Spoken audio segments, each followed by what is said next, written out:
नमस्कार। इस वीडियो में हम समझेंगे कि स्वास्थ्य देखभाल सेवाएं जो होती हैं उसमें सामाजिक, आर्थिक और मनोवैज्ञानिक तत्व कौन-कौन से होते हैं और उसका यानी सामाजिक, आर्थिक और मनोवैज्ञानिक तत्वों का क्या महत्व है एक सोशल वर्कर के लिए।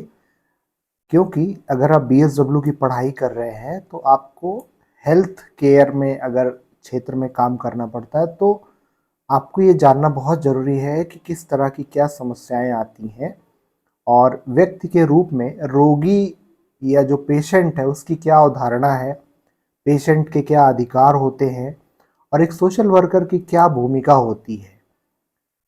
स्टडी किस तरह से किया जाता है, जो रोग हैं उनका निदान कैसे किया जाता है या उसमें क्या प्रक्रिया होती है, अस्पताल से छुट्टी लेना, अनुसरण और पुनर्वास से संबंधित जानकारी, समुदाय स्वास्थ्य देखभाल दल, चिकित्सालय में कर्मचारियों और विभिन्न स्तरों पर काम करना। तो एक सोशल वर्कर को जब हॉस्पिटल में जाते हैं किसी भी पेशेंट को लेकर के, तो वहाँ पे जो मनोवैज्ञानिक एक प्रभाव पड़ता है पेशेंट के ऊपर, सामाजिक और आर्थिक कारक भी होते हैं।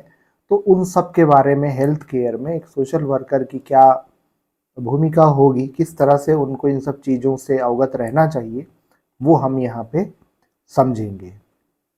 तो देखिए, यहाँ सबसे पहले कहा जा रहा है कि स्वास्थ्य जो है वो बहुकारकीय है। यानी स्वास्थ्य जो है उसको बहुत सारे कारक प्रभावित करते हैं। अब उसमें कुछ जो है आंतरिक होते हैं और कुछ बाहरी होते हैं।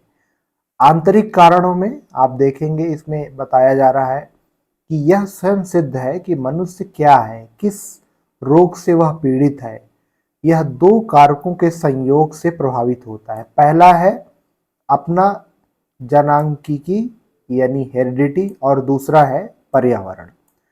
तो बात यहाँ ये हो रही है कि एक पर्सन जो है, हम जो है, हमारी हेरिडिटी जो है, हमारी आनुवांशिकता जो है, वहाँ से कुछ बीमारियाँ, कुछ रोग हमें जो है पीढ़ी दर पीढ़ी ट्रांसफ़र होती है।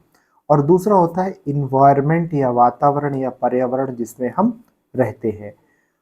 अब आगे यहाँ बात हो रही कि ये जो कारक हैं ये इंटरैक्ट करते हैं, अंतःक्रिया करते हैं और इन्हीं अंतःक्रियाओं का परिणाम है कि व्यक्ति स्वास्थ्य और संपूर्ण समुदाय भी इन अनेक अंतर्क्रियाओं के परिणाम से प्रभावित हो सकता है।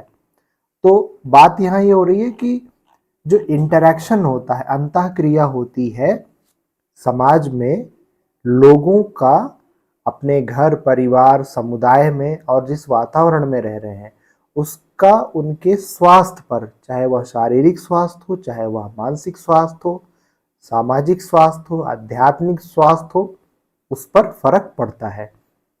तो इस यूनिट में हम अभी वही पढ़ रहे हैं। अब देखिए, यहाँ कहा जा रहा है कि स्वास्थ्य देखभाल सेवाओं में सम्मिलित सामाजिक, आर्थिक और मनोवैज्ञानिक कारक, फैक्टर्स जो है सोशल, इकोनॉमिक और साइको साइकोसोशियो फैक्टर्स जो है उन सब के बारे में। अब WHO वर्ल्ड हेल्थ ऑर्गेनाइजेशन के अनुसार ये कहा जा रहा है कि स्वास्थ्य संपूर्ण शारीरिक और सामाजिक तंदुरुस्ती है, न कि मात्र रोगों से दुर्बलता का ना होना या रोगों का ना होना।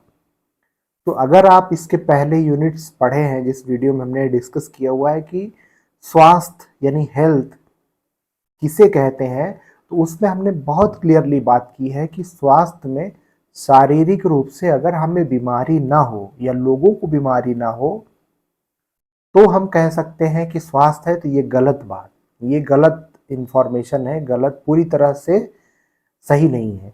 वर्ल्ड हेल्थ ऑर्गेनाइजेशन या विश्व स्वास्थ्य संगठन ये कहता है कि शारीरिक रूप से बीमारी ना हो, मानसिक रूप से बीमारी ना हो, सामाजिक रूप से समस्याएं ना हो और पर्यावरण, तो ये 3-4 चीजें मिल करके व्यक्ति के स्वास्थ्य को समावेशी रूप से देखती हैं। और इसीलिए यहाँ कहा जा रहा है कि सबके लिए सामान्य स्वास्थ्य की स्थितियों का उपलब्ध कराने के लिए राज्य और समाज का कर्तव्य है। तो हम सभी के लिए जो हमारे राज्य है, राज्य मतलब कोई स्टेट नहीं बल्कि गवर्नमेंट जो पावर में है, जो सत्ता में है, उसका और समाज का, सोसाइटी का ये दायित्व बनता है कि जो लोग हैं उनको ऐसी स्थितियां उपलब्ध कराएं, ऐसी परिस्थितियां उपलब्ध हों जिनमें व्यक्ति जो है समाज में स्वस्थ होकर रह सके। अब एक बात यहाँ कही जा रही है कि बीमार और भूखा बच्चा कभी कुछ सीख नहीं सकता है और ना ही बीमार और भूखा व्यक्ति उत्पादन कर सकता है। तो यहाँ ये बहुत महत्वपूर्ण एक कथन है, स्टेटमेंट है कि अगर कोई बीमार है और बच्चा अगर भूखा है तो कुछ सीख नहीं सकता, कुछ कर नहीं सकता और समाज में अपना योगदान नहीं दे सकता। यहाँ उत्पादन की बात की गई है। उत्पादन का मतलब ये कि समाज में किस तरह से वो सकारात्मक रूप से काम करके अपना योगदान दे सके।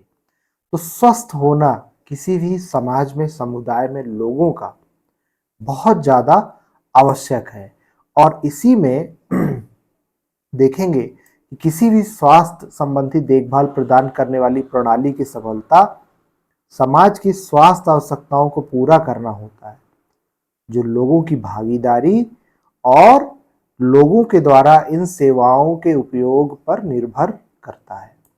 तो समाज में सेवाएं किस तरह की स्वास्थ्य की प्रदान की जा रही हैं, अधोसंरचना किस प्रकार की है, सरकार की योजनाएं क्या हैं, उनका क्रियान्वयन क्या हो रहा है, वो सभी जो है व्यक्ति के सामाजिक, आर्थिक और मनोवैज्ञानिक पहलुओं को जो है आप देखेंगे वो स्वास्थ्य को प्रभावित करते हैं। और इसी दिशा में देखिए सामाजिक कारक में बात किया जा रहा है कि अनेक सामाजिक कारक हैं जो समुदाय में, कम्युनिटीज में स्वास्थ्य और रोग की रूपरेखा को निश्चित करते हैं। मतलब ये हुआ कि हमारे समाज में जिसमें हम रहते हैं उसमें अनेक कारक हैं, जैसे धर्म, हम किस धर्म के हैं, हमारी जाति क्या है, हमारी शिक्षा का स्तर क्या है, हमारा व्यवसाय क्या है, हमारे परिवार में कितने लोग हैं, कितने शिक्षित हैं, हमारी जीवन शैली क्या है, हमारे आय का जो स्रोत है, आय का स्तर है और जीवन की स्थितियां जो हैं। तो सामाजिक कारण में, सोशल फैक्टर्स में आप देखेंगे कि हमारे स्वास्थ्य को प्रभावित करने वाले ये कुछ कारक हैं जिनसे हम स्वास्थ्य को परिभाषित करते हैं, देखते हैं। अब एक बहुत महत्वपूर्ण चीज ये है कि स्वास्थ्य में हम शारीरिक स्वास्थ्य भी देख रहे हैं, मानसिक स्वास्थ्य भी देख रहे हैं, सामाजिक स्वास्थ्य भी देख रहे हैं और हम जो करना चाह रहे हैं, हमें हमारे अंदर एनर्जी, उत्साह, उमंग है कि नहीं, क्या हम मानसिक रूप से स्वस्थ हैं कि नहीं, उन सब चीजों के बारे में यहाँ पे बात की जा रही है। अब यहाँ बात की जा रही है कि विभिन्न प्रकार के संक्रमण और श्वसन रोग विशेष धर्मों को मानने वाली एवं जातियों में दिखाई देते हैं, क्योंकि उनकी जीवन शैली इस प्रकार की है कि उनको बीमारियां हो जाती हैं। तो यहाँ एक बहुत महत्वपूर्ण शब्द है जीवन शैली। हमारे सुबह सो करके उठने से लेकर के रात के सोने तक हमारे जो 24 घंटे यानी 12 घंटे की जो गतिविधियां हैं, हम जो एक्टिविटीज़ करते हैं, उससे हमारे स्वास्थ्य पर फर्क पड़ता है। हम किस प्रकार का भोजन ग्रहण कर रहे हैं, खाना हम खा रहे हैं, पानी हम पी रहे हैं, किस वातावरण में रह रहे हैं, वो सब जो है मानव के स्वास्थ्य को परिभाषित करता है, उनको प्रभावित करता है।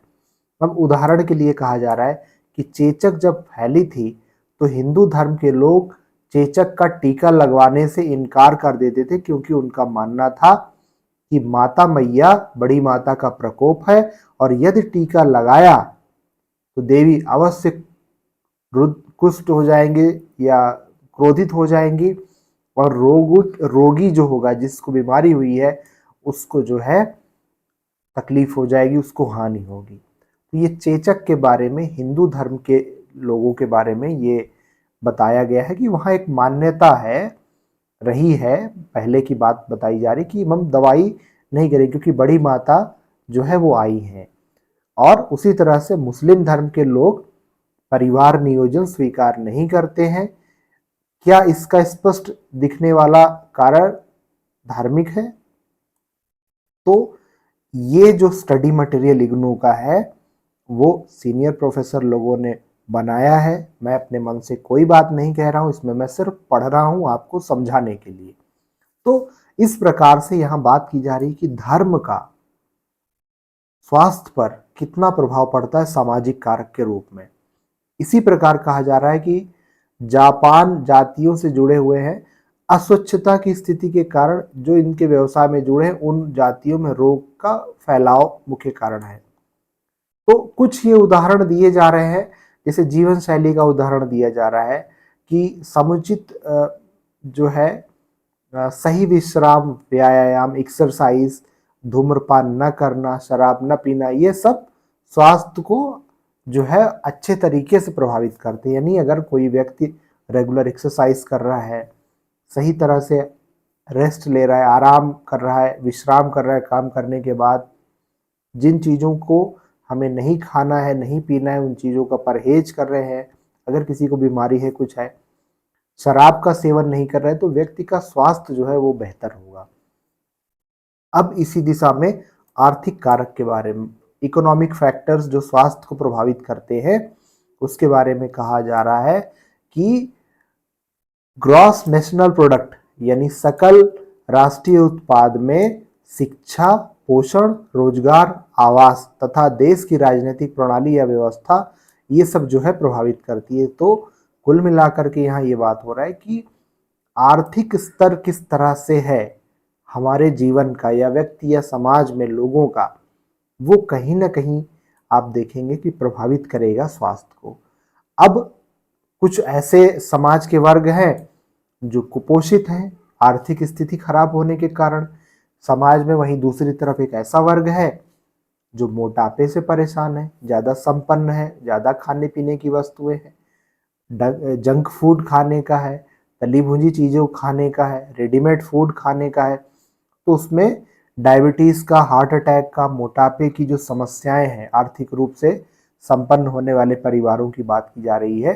कई बार जो लोग आर्थिक रूप से संपन्न नहीं हैं उनको भी समस्याएं होती हैं और उनमें अनेक प्रकार की अलग समस्याएं होती हैं। तो इस तरह से पार्क, ये रिसर्चर हैं, इन्होंने 1983 में स्टडी की और उसमें ये पाया कि जो कम आय वाले व्यक्ति हैं, जिनकी आय कम है, उनमें जो बीमारियां होती हैं जैसे लंबे सांस की बीमारी, क्षय रोग, जठर, कुष्ठ रोग, गले का कैंसर।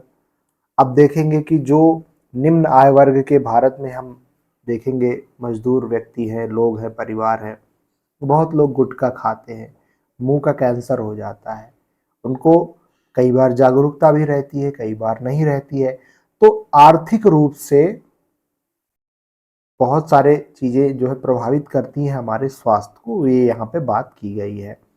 अब बात की जा रही है मनोवैज्ञानिक। मनोवैज्ञानिक यानी मानसिक या मन से वैज्ञानिक रूप से कारक ऐसे कौन कौन से हैं जो हमारे स्वास्थ्य को, लोगों के स्वास्थ्य को, समुदाय के स्वास्थ्य को प्रभावित करते हैं। इसमें सबसे पहले आप देखेंगे कि हमारे जीवन की स्थितियां क्या हैं, किन किन परिस्थितियों में एक व्यक्ति जी रहा है, क्या उसे मानसिक रूप से कोई समस्या है, चाहे घर को चलाने को लेके हो, परिवार को हो, रोजगार को लेकर के समस्याएं हो या मनोस्थिति हो, दौड़ भाग की जो जीवन शैली है, रेस्ट, आराम या विश्राम नहीं हो पाने की कमी है, कम सोना, नींद कम हो रहा है, मनोरंजन नहीं हो रहा है। तो इस तरह मानसिक दबाव है, चिंता है, तनाव है, और फिर ये डिप्रेशन या अनेक अन्य hypertension, tension, blood pressure, heart disease, इस तरह की समस्याएं होती हैं। तो ये मनोवैज्ञानिक है, मन को प्रभावित करती हैं, हमारी चेतना से जो है वो प्रभावित होती हैं। और इसी तरह से कभी कभी व्यक्ति इन तनावों और चिंताओं को कम करने के लिए धूम्रपान या शराब का सेवन प्रारंभ कर देता है। तो टेंशन हो जाती है, अलग अलग परिस्थितियां हो रही हैं और उसका फिर आदी बन जाता है और उसके आर्थिक रूप से उसके परिवार के ऊपर जो है फर्क पड़ता है। और इस तरह से बहुत सारे लोगों को अस्पताल के कर्मचारियों पर भरोसा नहीं होने के कारण अपने इलाज के लिए अस्पताल नहीं जाते हैं। इसका दूसरा पक्ष यह भी है कि अस्पताल के लोग और चिकित्सक भी ऐसे रोगियों पर विशेष ध्यान नहीं देते हैं, इसलिए ये लोग इलाज के लिए अस्पताल नहीं जाते। गांव में जनरली आप देखेंगे इस तरह की परिस्थितियां उत्पन्न होती हैं। तो एक मेडिकल सेक्टर में सोशल वर्कर काम कर रहे हैं, उनको इन सब तरह की जो समस्याएं हैं उनसे अवगत होना चाहिए। उनको ये समझना बहुत ज़रूरी है कि इस तरह से हम जो है चीज़ों को देखें और समझें एक सोशल वर्कर के रूप में। अब यहाँ बात की जा रही कि व्यक्ति के रूप में रोगी की क्या अवधारणा है और उनके अधिकार क्या होते हैं। अब ये जो शब्द है रोगी, जिसके द्वारा चिकित्सक और चिकित्सा क्षेत्र के लोग स्वस्थ और रोगी व्यक्ति के बीच के अंतर को स्पष्ट करते हैं। तो अब यहाँ जब रोगी हम बात करते हैं, पेशेंट की बात करते हैं, तो एक व्यक्ति जो सामान्य है, सामान्य मतलब शारीरिक रूप से, मानसिक रूप से। अब जो शारीरिक रूप से है, अगर आपको बुखार आ जाए या किसी व्यक्ति को बुखार हो, खांसी हो या कहीं चोट लग गई या कहीं कुछ हो गया, तो जिसका चिकित्सक या डॉक्टर, जो चिकित्सक है डॉक्टर, वो देख करके, एग्जामिनेशन करके, पता लगा करके, दवाई दे करके ठीक कर सकते हैं। पर जो मानसिक रूप से बीमार है, उनकी जो भावनाएं हैं, उनका जो सोचने का तरीका है, तो वो भी यहाँ पे महत्वपूर्ण है कि अगर कोई व्यक्ति पेशेंट है किसी भी प्रकार की बीमारी का, तो डॉक्टर उसका पता लगाते हैं और जो लोगों को कोई समस्या नहीं है उनमें अंतर करके, तो दो लोगों से हम कंपैरिजन करते हैं, दो लोगों को कंपैरिजन करते हैं, तुलनात्मक देखते हैं कि एक व्यक्ति पेशेंट या रोगी वही है जिसको कुछ समस्या है, किस प्रकार की समस्या है वो डॉक्टर पता लगाएंगे, किसके तुलना में, जो व्यक्ति स्वस्थ है उसकी तुलना में। तो यहां ये बात की जा रही है। अब यहां कहा जा रहा है कि एक सामान्य व्यक्ति जब वह निरोगी होता है तो समाज में सामान्य व्यवहार करता है, किंतु जब वह रोगी हो जाता है तो मानसिक रूप से प्रभावित होता है और उसका समाज के प्रति व्यवहार नकारात्मक हो जाता है। तो अभी हम जो बात कर रहे थे, ये एक मेंटल या मानसिक पहलू के बारे में यहाँ बात हो रही है कि अगर कोई व्यक्ति, अगर आपको बुखार है या जो भी कोई समस्या है शरीर की, तो कहीं ना कहीं आपका जो व्यवहार है, सामान्य व्यवहार है, वो सामान्य व्यवहार नहीं रहेगा। अगर आपको किसी भी प्रकार की रोग है, बीमारी है, समस्या है, तो इसके उलट अगर आप स्वस्थ हैं तो आपका व्यवहार नॉर्मल रहेगा, सकारात्मक रहेगा, पॉजिटिव रहेगा, उम्मीद रहेगी, हर चीज़ें। तो इस तरह से समाज पर उसका जो है प्रभाव पड़ता है। और जब वह अन्यों के साथ, जब अन्य व्यक्तियों के साथ व्यवहार करता है, प्रत्युत्तर करता है, तो उसी में उसको पता चलता है कि व्यक्ति जो है वो रोगी है या उसको समस्या है या कुछ तकलीफ है या फिर नहीं। तो एक सोशल वर्कर को जो है इन सब चीज़ों के लिए बहुत जागरूक होना जरूरी है, उसको समझना जरूरी है कि क्या ये व्यक्ति का सामान्य व्यवहार है या नहीं।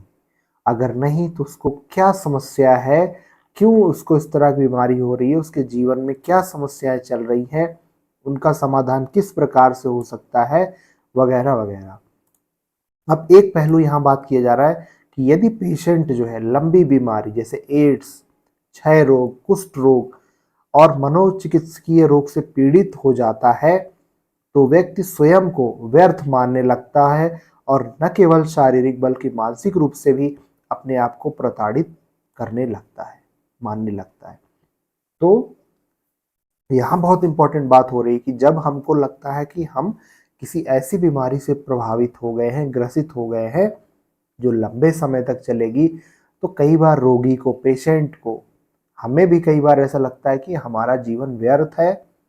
हमें अब पता नहीं, निराशा इतना ज़्यादा प्रभावित कर देती है, जकड़ लेती है कि हम अपने महत्व को, अपने अपने परिवार में अपना जो हमारा स्थान है उसको नहीं समझ पाते हैं और मानसिक रूप से हम जो है अपने आप को प्रताड़ित मानने लगते हैं और हम अपनी पहचान खो देते हैं, और इस तरह से समाज में जो है व्यक्ति मानसिक रूप से प्रभावित हो जाता है और उसका स्वास्थ्य जो है खराब होने लगता है।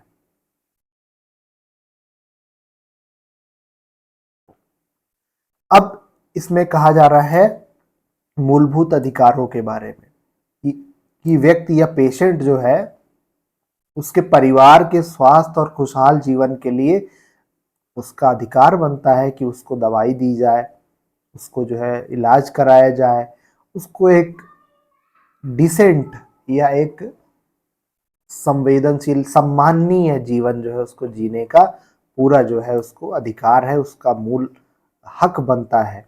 इसी संदर्भ में कहा जा रहा है कि प्रजाति, धर्म, राजनीतिक विश्वास, आर्थिक सामाजिक स्थिति के भेदभाव के बिना प्रत्येक व्यक्ति के मौलिक अधिकारों में से स्वास्थ्य के उच्चतम प्राप्य को पाना एक अधिकार है। मतलब बेटर हेल्थ, हमारा जो हेल्थ अच्छा हो सकता है, हम अगर कोई बीमारी है अगर किसी व्यक्ति को, तो उसको दूर करने का ये मौलिक अधिकार हमें जो है वो मिला हुआ है। स्वास्थ्य और चिकित्सा संबंधी देखभाल का जन्मजात अधिकार, जन्म से हमको अधिकार होता है।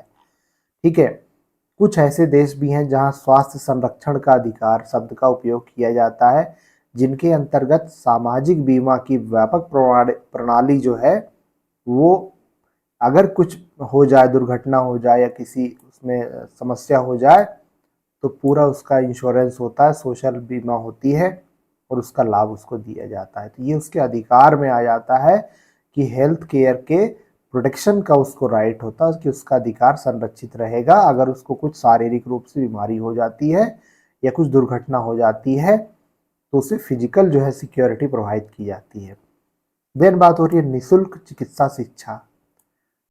चिकित्सा से संबंधित जो है उसको कोई भी शुल्क न लगे, ऐसी जो है व्यवस्था बनाई जाए, जागरूकता फैलाई जाए बीमारियों को लेकर के, ये उसका अधिकार होता है। अगर किसी को कोई बीमारी हो रही है तो उस बारे में अगर उसको जानकारी चाहिए तो उसे कोई पैसा देना ना पड़ेगा, ये यहाँ पे सामान्य रूप में देखा जा रहा है। ठीक है, अब यह बात हो रही है औषधि तथा अन्य आवश्यक सामग्री। तो देखेंगे मेडिकल हॉस्पिटल में दवाइयों के बारे में। देन वृद्धावस्था और तथा असमर्थता के समय समाज द्वारा उसकी देखभाल करवाने का अधिकार।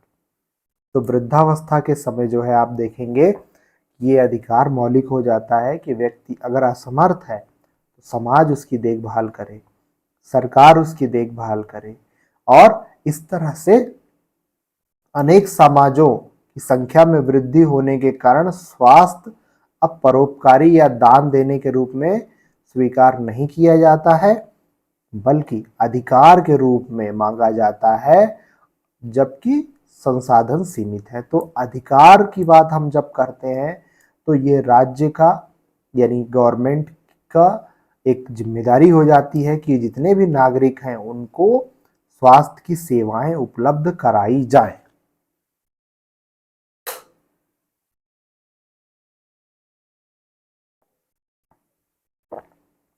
अब अगर हम देखें तो स्वास्थ्य का अधिकार जो है उस कॉन्सेप्ट या अवधारणा में अनेक प्रश्न जो है वो उठते हैं, और जिसमें आता है कि स्वास्थ्य के लिए उत्तरदायित्व का अधिकार, कि कौन उत्तरदायी होगा, कौन रिस्पॉन्सिबल होगा मेरे बेहतर स्वास्थ्य के लिए। अगर मैं एक नागरिक हूँ किसी क्षेत्र विशेष का, जगह का, किसी देश का, किसी लोकेशन का।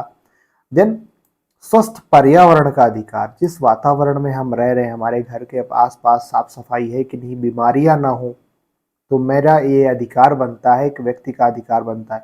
भोजन का अधिकार, राइट टू फूड। सतत विकास लक्ष्य में 17 सतत विकास लक्ष्य जो है, जिसमें भारत भी एक सिग्नेटरी है यूनाइटेड नेशंस डेवलपमेंट प्रोग्राम का, उसमें सबसे पहले बात की गई है लक्ष्य को भुखमरी को कम करना, जीरो हंगर, कोई भी भूख के कारण किसी की मृत्यु ना हो। तो भोजन मिलने का अधिकार बहुत महत्वपूर्ण है, क्योंकि अगर भोजन नहीं मिलता गरीबी के कारण या किसी भी समस्या से, तो व्यक्ति की मृत्यु हो सकती है और उसका स्वास्थ्य बहुत बिगड़ सकता है।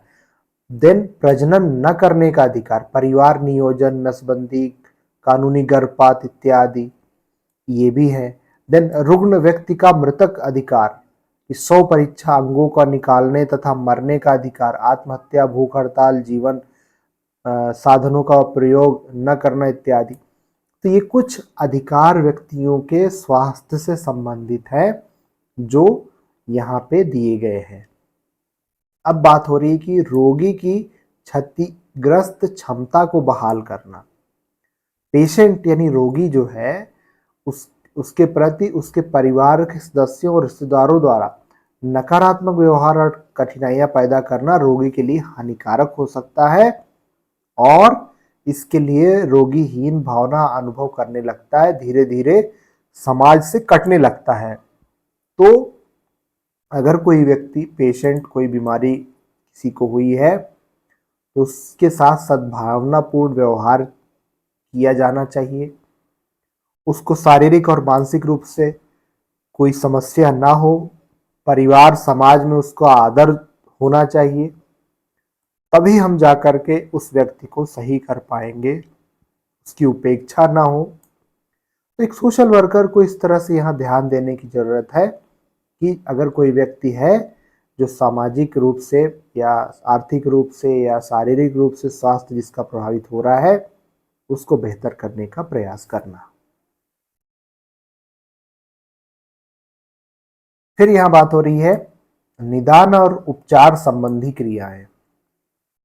ये जो मेडिकल सेक्टर में जो सोशल वर्कर होते हैं उनकी यह स्किल है होनी चाहिए कि रोगी की समस्या का अध्ययन करें, प्रॉब्लम क्या है पेशेंट को, उसकी समस्या जो है उसका सॉल्यूशन किस तरह से समाधान हो सकता है, उसकी इलाज के लिए उसको रिकमेंड करे, उसको ले जाए, डॉक्टर से मिलाए या जो भी काम कर सकता है वो।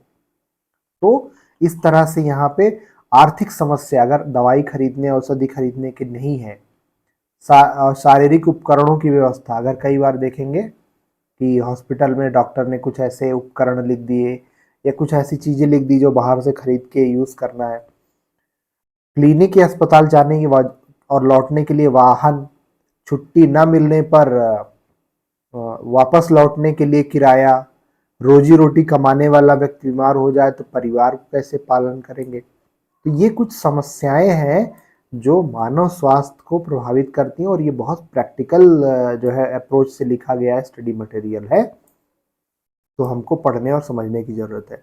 अब यहाँ बात हो रही कि आवास या आश्रय देने की समस्या उस समय आ सकती है जब कोई पेशेंट अस्पताल से छुट्टी मिलने के बाद कुछ दिव्यांगता या फिर अन्य कारण से कोई रिश्तेदार स्वीकार करने को तैयार ना हो और अस्पताल में भी वह लगातार रहने की स्थिति में ना हो, क्योंकि उसके उपचार की अवधि आगे बढ़ाई नहीं जा सकती, अस्पताल में उसे नहीं रखा जाता, उसके रहने की व्यवस्था कहाँ होगी। आश्रय, रहने, आवास, तो ये एक बहुत प्रैक्टिकल समस्या है।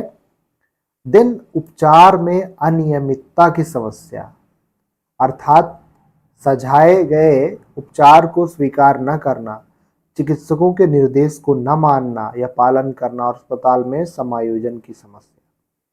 तो ये एक महत्वपूर्ण समस्या है कि भाई दवाई दी जा रही है, चिकित्सक ने कहा है कि आपको, डॉक्टर ने कहा ये दवाई खानी है, पर व्यक्ति नहीं समझ पा रहा या उसको थोड़ा सा दवाई खाया ठीक हो गया, नहीं अब मुझे दवाई की जरूरत नहीं है ना। तो इस तरह से भी समस्या आती है।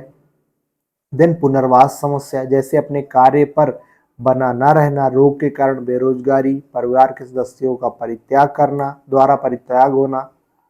तो इस तरह से कुछ समस्याएं हैं जिनका सामाजिक प्रभाव, मानसिक प्रभाव व्यक्ति के ऊपर पड़ता है। और इसी दिशा में भारतीय संसद ने 1987 में भारतीय मानसिक स्वास्थ्य अधिनियम पारित किया, जिसमें यह सुझाव दिया गया कि मानसिक रोगी व्यक्ति को मनोचिकित्सकीय रोगी के नाम से पुकारा जाएगा। तो अब रोगी के अधिकार क्या है कि कोई भी भारतीय यदि किसी भी बीमारी से पीड़ित है तो उसको निम्नलिखित अधिकार प्राप्त होंगे। पहला क्या है, वह किसी भी सरकारी अस्पताल या प्राथमिक केंद्र में अपना निःशुल्क इलाज करा सकेगा। दूसरा अधिकार क्या है, वह सरकारी अस्पताल में निःशुल्क दवाइयाँ प्राप्त कर सकता है। अब ये बात अलग है कि अस्पतालों में कई दवाइयाँ नहीं रहती हैं तो वो बाहर से रिफ़र करते हैं, पर ये अधिकार है रोगी का, भारतीय रोगियों का, बीमार जो व्यक्ति है उनका, कि उनको ये सुविधाएं अस्पताल में उपलब्ध हों। कोई भी व्यक्ति, पेशेंट जो अस्पताल में दाखिल है, उसे अधिकार है कि वह समय समय पर अपने रिश्तेदारों से मिल सकता है। सुबह का नाश्ता, दोपहर का भोजन निःशुल्क अथवा आर्थिक सहायता की दर पर उसको मिले, कि उसको कम रेट पे ये सब भोजन की व्यवस्था हो। अगर कोई व्यक्ति गरीबी रेखा के नीचे है, बिलो पॉवर्टी लाइन, बीपीएल के रोगी है जो है, तो उसको कुछ विशेष अस्पतालों में शुल्क दर रियायत करने का प्रावधान है। जीवन शक्ति बचाने, लाइफ सेविंग जो हम बात करते हैं, मेडिसिन हो या फिर जो उपचार की पद्धति हो, उसमें उसको इमरजेंसी की सुविधा उपलब्ध होनी चाहिए कि अगर उसको कुछ इमरजेंसी आ जाती है स्वास्थ्य को लेकर के, तो उसको गंभीरता से लिया जाए और उसकी व्यवस्था बनाई जाए वहाँ पे देखभाल की। अस्पताल के परिसर में रोगियों के लिए मनोरंजनात्मक सुविधाओं को उपलब्ध कराना अत्यंत आवश्यक है, क्योंकि ये जो है उनके स्वास्थ्य को प्रभावित करते हैं। तो मनोरंजन की, टीवी की व्यवस्था हो, रेडियो की व्यवस्था हो, या जिससे भी मनोरंजन होता हो, वो सुविधा प्रदान करने का अधिकार बनता है। देन रोगी को यह अधिकार होगा कि वह साफ सुथरी व स्वच्छ वातावरण में जो है वो रहे, उससे दयनीय दशा में न रहना पड़े। तो आप देखेंगे कि हॉस्पिटल में या जहाँ भी आप देखेंगे बिल्कुल नीट एंड क्लीन, साफ सफाई होती रहती है। देन व्यक्ति के स्वास्थ्य को बिगड़ने से बचाने या उसकी रोकथाम के लिए स्वास्थ्य बीमा कराने का प्रावधान, तो हेल्थ इंश्योरेंस प्रावधान वो भी है। और आर्थिक रूप से गरीब रोगियों के लिए राज्य सरकार का यह कर्तव्य है कि सस्ते दामों पर रोगियों के जो भी बीमारी हो रही है उनका उपचार कराए। तो ये कुछ अधिकार हैं जो रोगियों के हैं।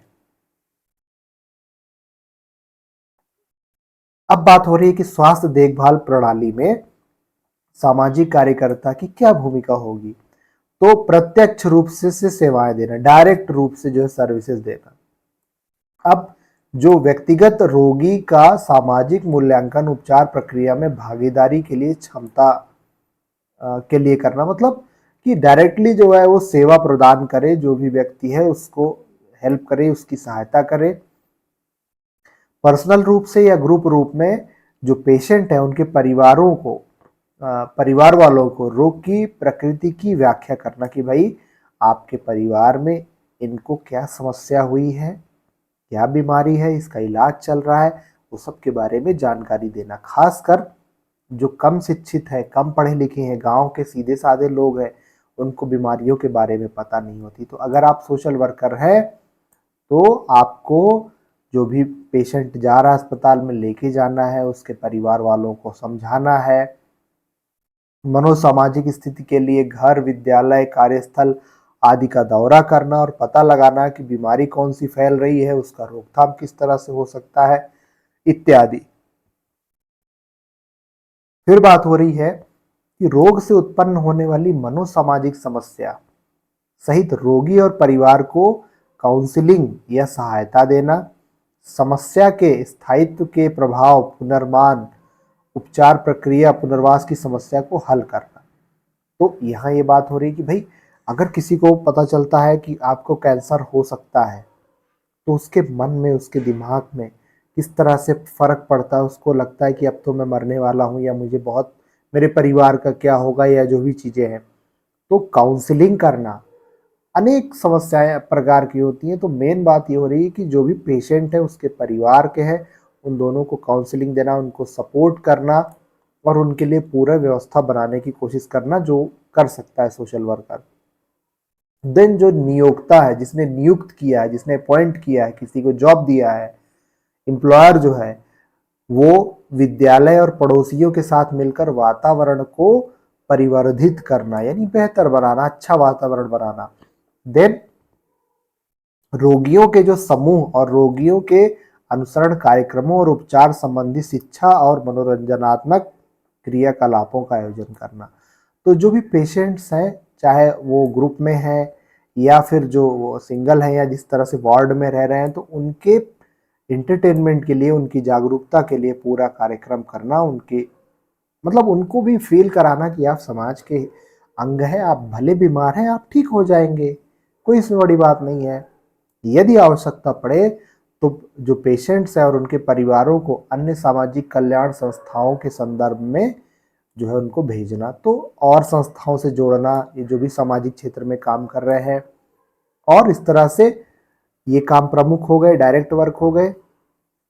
दूसरा है टीम वर्क। अब टीम वर्क में सदस्यों के समक्ष कार्यकर्ता की भूमिका को स्पष्ट करना। जब हम टीम में काम करते हैं, हमारे साथ 2-4 लोग 10 लोग काम करते हैं, तो सोशल वर्कर की क्या भूमिका होगी, लोगों की क्या भूमिका होगी, उसके बारे में टीम को मोटिवेट करना, गाइड करना और रोगी की जो मनोसामाजिक आवश्यकताएं हैं उसके बारे में बताना टीम के सदस्यों को। फिर जो प्रॉब्लम्स या बीमारी हुई है उसका उपचार क्या होगा, उस योजना में भाग लेना, काउंसलिंग करना, परामर्श देना टीम के जो सदस्य हैं। रोगी या जो पेशेंट या बीमार है उसकी अच्छी देखभाल के लिए टीम के विभिन्न सदस्यों के साथ काम करना। तो ये कुछ काम हो गए टीम वर्क में। अब सामुदायिक स्वास्थ्य के बारे में बात हो रही है कि समुदाय के सर्वेक्षण में शामिल करना, रिकॉर्ड रखना, प्रकाशन समुदाय के बाहर संपर्क के माध्यम से आंकड़े एकत्रित करना। तो ये यहाँ पे सर्वेक्षण और उससे संबंधित जानकारी इकट्ठा करना। देन रोकथाम और प्रोत्साहन के लिए विभिन्न कार्यक्रम करना, शिक्षा स्वास्थ्य से संबंधित लोगों को जागरूक करना, हमारे जो दिव्यांग व्यक्ति हैं, वृद्ध जन हैं, विशेष ग्रुप्स हैं, उनके कल्याण के लिए सेवाएं विकसित करना, समुदाय के समुदाय में रोगों के मूल कारण का पता लगाना, जागरूकता फैलाना और समुदाय के अंदर और बाहर प्रयास करना, लोगों को एकत्रित करके चर्चा करना, विभिन्न तकनीकों का उपयोग करके प्रणाली के सुझाव देना कि भाई इस गांव में, इस कस्बे में, इस जगह पर ये बीमारी हो रही है, फैल रही है, इसके लिए जागरूकता, हम लोग जागरूक रहेंगे। अगर हम इलाज बाद में होगा, पहले हम अगर अलर्ट रहते हैं तो हम बीमारी को दूर कर सकते हैं। देन परियोजना प्लानिंग के इम्प्लीमेंटेशन के लिए समुदाय में जो सेल्फ हेल्प ग्रुप है या सेल्फ जो लोग समाज में स्वैच्छिक रूप से आ रहे हैं, उनको प्रशिक्षण देना, उनको ट्रेनिंग देना कि समुदाय में किस तरह से हम काम कर सकते हैं। क्योंकि गांव में, समाज में जब लोग जुड़ते हैं तो कई बार उनको पता नहीं रहता है कि उनको क्या करना है, तो हमें उनको गाइड करना है, मोटिवेट करना है। और जो उपचार टीम है, जो डॉक्टर्स की टीम है या डॉक्टर्स जो है, नर्स जो है, जो दवाइयाँ दे रहे हैं, उनके प्रयोग के लिए उत्साहित करना, प्रोत्साहित करना कि भाई आप टाइम से दवाई खाइए, एक्सरसाइज करिए, या जो भी डॉक्टर ने कहा है ये खाना है, ये नहीं खाना है, परहेज करना है, उन सब के बारे में जो है समुदाय के लोगों को उनकी जो समस्याएं हैं वो सब बताना और उनसे संपर्क में रहना।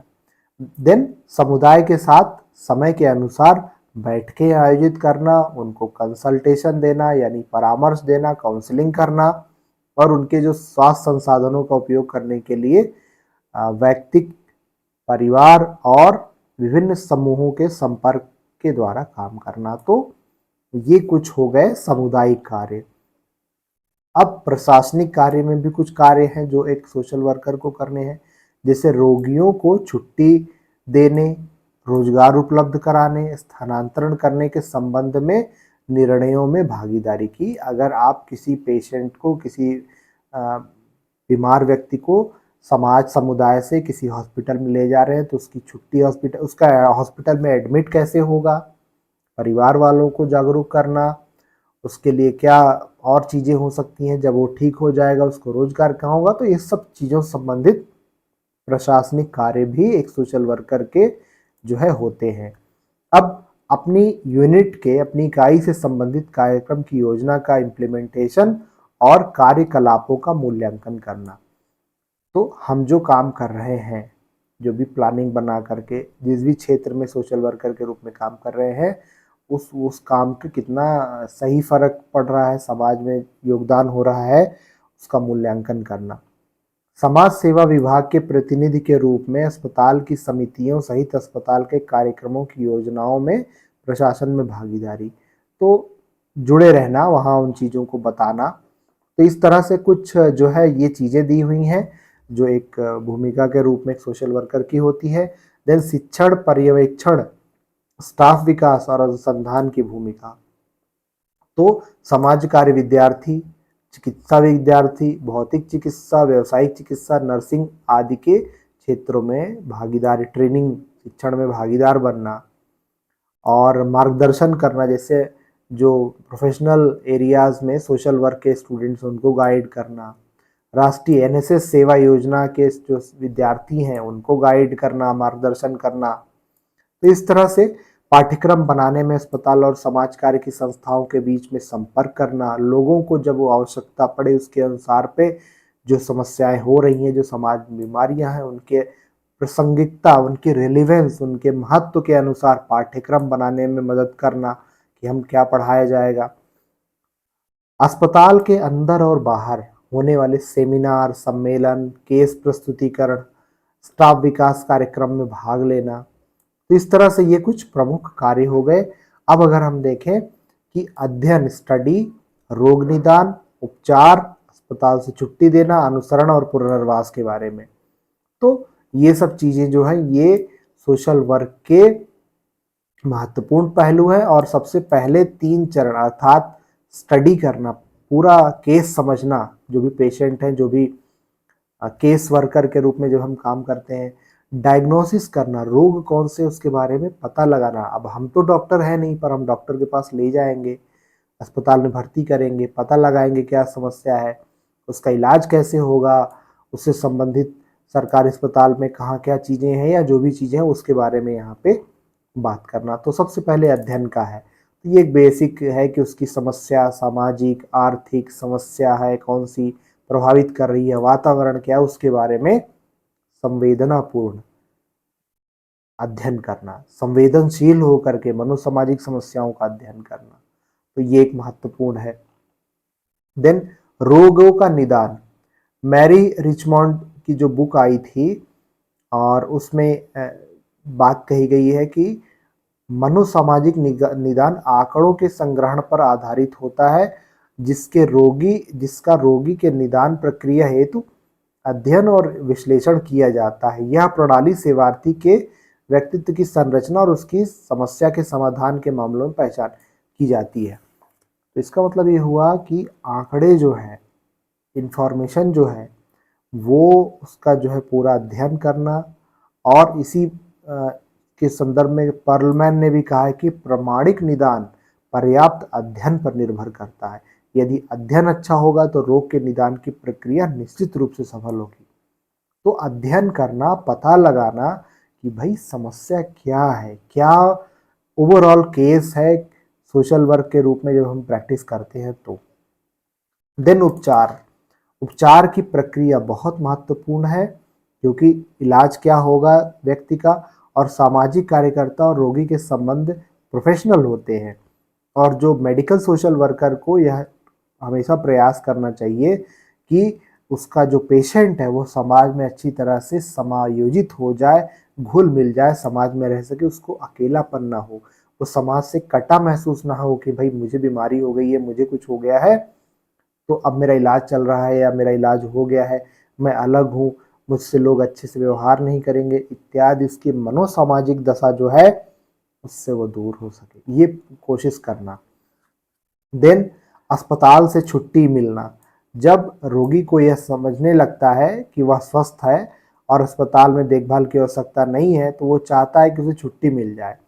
तो छुट्टी देने का चिकित्सक जो है, डॉक्टर्स हैं, उनसे बात करना, उनसे उनको ले जाना, फॉलो अप करना और बीमारी पुनः ना हो इसके लिए जो है चीज़ों को देखना, लोगों को काउंसलिंग करना, ये इत्यादि चीज़ें जो है। देन पुनर्वास शब्द को व्यक्ति की कार्यात्मक क्षमता के संभावित उच्च स्तर को बनाए रखने के लिए चिकित्सा, सामाजिक, शैक्षिक और व्यावसायिक उपायों के संयुक्त प्रयास से जो है ले आना। मतलब अगर किसी व्यक्ति को कोई बीमारी हो जाती है और वो दवाई होती है, इलाज होता है, ठीक हो जाते हैं, उसके बाद उसका क्या होगा, उस व्यक्ति को कहाँ रोजगार मिलेगा, समाज में उसको जो है पुनः किस तरह से वो जा कर के घुल मिलेंगे, जीवन यापन की क्षमता का पुनः संरक्षण करना। तो इस तरह से व्यक्ति को पुनः समाज से जोड़ने का जो प्रयास किया जाता है,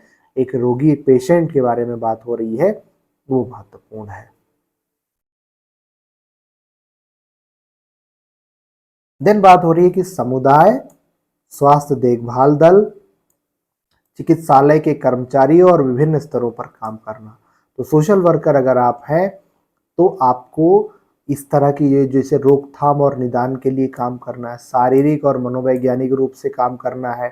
अब ये व्यक्ति के स्तर पे काम किया जाता है, समूह के स्तर पे, समुदाय के स्तर पे।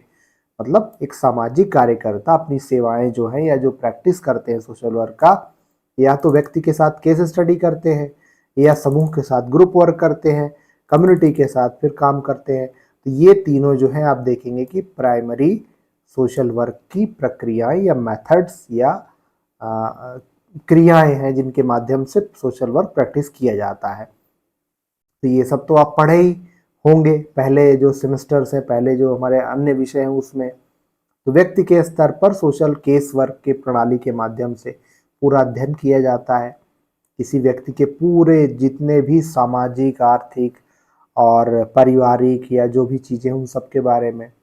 देन बात की जा रही है कि समुदाय के स्तर पर सामाजिक कार्यकर्ता, सामुदायिक स्वास्थ्य कार्यकर्ता यानी कम्युनिटी हेल्थ वर्कर के रूप में समुदाय में जाता है। वहाँ जो है पुरुष और महिलाएं दोनों होते हैं, एक समुदाय को चुन के उसको ट्रेनिंग दी जाती है वगैरह वगैरह। तो इस तरह से ये बेसिक बेसिक चीज़ें हैं जिनको आपको थोड़ा सा एक बार यहाँ पे देख लेना है, ठीक है। तो समुदाय में स्वास्थ्य सेवाओं का उन स्थानों पर विस्तार हो जहाँ लोग रहते हैं, काम करते हैं। तो ये बेसिक चीज़ें हैं, इनको आप थोड़ा सा एक बार पढ़िएगा। जागरूकता फैलाना हो गया, समुदाय में जो है कार्यकर्ता को वहाँ की रीति, रहन सहन, खान पान के आधार पर समझना जरूरी है। जो स्वास्थ्य देखभाल टीम है, जो भी प्राथमिक स्वास्थ्य केंद्र पे हैं लोग, वो कौन कौन से किस तरह के लोग वहाँ आ रहे हैं, उनको क्या बीमारी है, कब से बीमारी है, उसका इलाज क्या चल रहा है, इन तमाम चीज़ों के बारे में एक सोशल वर्कर जो मेडिकल सेक्टर में काम कर रहा है उसको अलग अलग लोगों के साथ मिल कर के काम करना है। देन बात हो रही है सामाजिक कार्यकर्ता यानी सोशल वर्कर की भूमिका। अब जो मेडिकल सेक्टर में सोशल वर्क का प्रैक्टिस करते हैं, विभिन्न रोगों की रोकथाम के लिए अपनी जो टेक्नोलॉजी है, जो नॉलेज है, उसका उपयोग करते हैं। तो इसलिए इसमें यहाँ क्या बात करते हैं, समर्थक यानी सपोर्ट करते हैं, लोगों को सहायता देते हैं, लोगों को मार्गदर्शन देते हैं, लोगों को परामर्श देते हैं, काउंसलिंग करते हैं, चिकित्सक के पास ले जाते हैं या छोटी मोटी जो चीज़ें होती हैं उसका इलाज करने में। देन पैरवीकार या एडवोकेसी करते हैं, वकालत करते हैं। तो इस तरह से एक सामाजिक कार्यकर्ता की चिकित्सा के मेडिकल के सेक्टर के क्षेत्र में ये प्रमुख काम होते हैं। तो इस तरह से ये हमारा जो यूनिट है उसमें सिर्फ ये बताने का प्रयास किया गया है, एक सोशल वर्कर को जो मेडिकल हेल्थ केयर के क्षेत्र में काम करता है उसको ये समझना बहुत आवश्यक है कि मनोवैज्ञानिक, आर्थिक और सामाजिक कारक एक व्यक्ति के स्वास्थ्य को प्रभावित करते हैं। व्यक्ति महिला भी हो सकती है, पुरुष भी हो सकता है, बच्चा भी हो सकता है, दिव्यांग भी हो सकता है, वृद्धजन भी हो सकता है, युवा भी हो सकता है, कहीं भी हो सकता है, गांव में हो सकता है, कस्बों में हो सकता है, शहर में हो सकता है। तो ओवरऑल हेल्थ के सेक्टर में जो लोग काम करना चाहते हैं या करते हैं उनको ये जानकारी होनी चाहिए। तो मुझे उम्मीद है आपको आज हम लोग थोड़ा सा समझ पाए होंगे। फिर मिलते हैं नेक्स्ट यूनिट में। Thank you.